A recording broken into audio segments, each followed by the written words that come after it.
धन और स्त्री में किसे चुनना चाहिए? धन और स्त्री में किसको चुनना चाहिए? ये चुनना बहुत मुश्किल होता है, लेकिन क्या आप जानते हैं कि आचार्य चाणक्य ने अपनी इस समस्या का हल बहुत ही पहले बता दिया था। जी हाँ दोस्तों, आपको बता दें, चाणक्य के अनुसार किसी तकलीफ या फिर इमरजेंसी की स्थिति में बचाव के लिए आपको धन की रक्षा करनी चाहिए। ये बहुत ज़रूरी है और अगर कभी ज़रूरत पड़े तो अपना सारा धन खर्च करके स्त्री की रक्षा करनी चाहिए। लेकिन स्त्री और धन की रक्षा से भी ज्यादा जरूरी है आप अपनी रक्षा करें। जी हाँ, यानी कि अगर बात आप पर आ जाए तो ऐसे में स्त्री और धन दोनों का त्याग करके खुद को बचाना सही होगा। दरअसल चाणक्य नीति के पहले अध्याय के चौथे श्लोक के अनुसार, जिस तरह मूर्ख शिष्य को शिक्षा देने का कोई मतलब नहीं होता, उसी प्रकार दुष्ट स्त्री का साथ देना, उसका पालन पोषण करना भी बेकार होता है।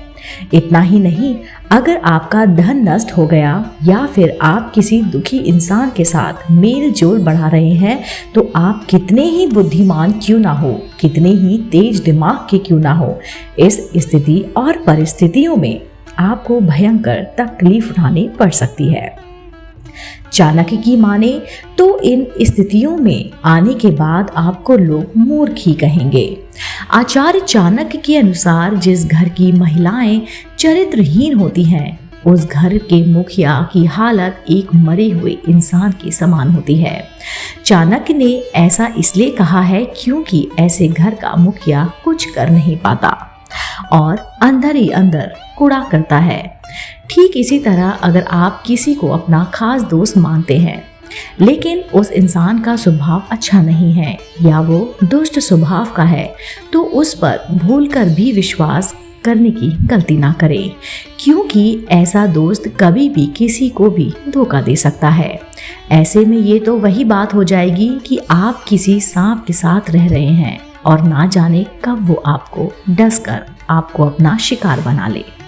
दोस्तों, आपको बता दें, इसके साथ ही चाणक्य ने ऐसी स्त्री के बारे में भी बताया है जिन्हें भूलकर आप अपना जीवन साथी बनाने की गलती ना करें, वरना इससे आपकी जिंदगी नरक बन जाएगी। लेकिन क्या आप जानते हैं कौन है वो स्त्री? पहली स्त्री है चरित्रहीन स्त्री। जी हाँ दोस्तों, चाणक्य नीति में आचार्य चाणक्य ने कहा है कि जो भी स्त्री एक से ज्यादा पुरुषों के साथ मेल जोल बनाती है, ऐसी स्त्रियों के साथ हमेशा उचित दूरी बनाकर रखनी चाहिए। इस तरह की स्त्री के हाथ से परोसा खाना पीना पाप माना जाता है। इतना ही नहीं, यहाँ तक जो स्त्रियां धूम्रपान या मंद्रापान या किसी भी तरह का नशा करती हो, उनसे कोसों दूर रहना चाहिए। ऐसी स्त्रियों की वजह से समाज में आपके मान सम्मान मजाक बनकर रह सकता है। इतना ही नहीं, आप किसी बड़ी मुसीबत में भी फंस सकते हैं। दूसरी है लालची स्त्री। जी हाँ दोस्तों, चाणक्य कहते हैं जब स्त्री लालच करने लगती है तब वह घर की सारी सुख शांति को नष्ट करने के लिए पहला कदम लेती है। लालच के चलते पूरे घर वालों का जीवन कलेश और अशांति से भर जाता है। जो सिर्फ पैसे के लिए आपके साथ हो, आपको ऐसे शख्स के साथ भूलकर भी जीवन बिताने का फैसला नहीं लेना चाहिए। आपका ये गलत फैसला आपके लिए जीवन भर की सजा बन सकता है।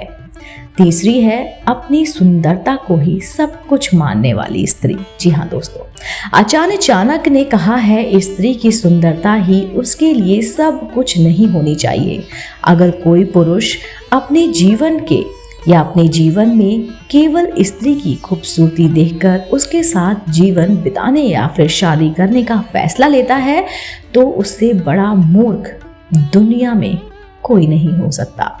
इसीलिए कहा जाता है कि शादी के लिए कभी भी स्त्री की सुंदरता नहीं देखनी चाहिए, हमेशा उसके आचरण, स्वभाव और मन को ही देखना चाहिए। जो स्त्री आचरण से सुंदर होती है, वो हमेशा अपना घर परिवार को जोड़कर रखती है। चौथी है कि गलत संस्कारों वाली स्त्री। जी हाँ दोस्तों, चाणक्य नीति में स्त्री के संस्कारों पर खास तौर से जोर डाला गया है। अगर चाणक्य की नीति शास्त्र पर नजर डाली जाए तो उसमें साफ साफ शब्दों में लिखा गया है और बताया गया है कि अच्छे संस्कारों वाली स्त्री घर को स्वर्ग बना देती है और बुरे संस्कार वाली स्त्री स्वर्ग को नर्क में बदलने में भी जरा देर नहीं लगाती। ऐसी स्त्री परिवार के साथ साथ अपना बसा बसाया घर भी तबाह कर देती है। दोस्तों, आपको ये जानकारी कैसी लगी हमें ज़रूर बताइएगा। अगर आप ऐसा ही वीडियो देखना चाहते हैं तो दिए गए कमेंट सेक्शन में मुझे ज़रूर बताइए कि आपको आज की कहानी कैसी लगी। अगर आप मेरे चैनल पर नए हैं तो आप मेरे चैनल आध्यात्मिक कहानियों को तुरंत से लाइक कीजिए, शेयर कीजिए और सब्सक्राइब कीजिए। मैं मिलती हूँ जल्द ही नई रोचक जानकारी और कहानी के साथ। आप देख रहे थे आपका अपना पसंदीदा यूट्यूब चैनल आध्यात्मिक कहानियाँ।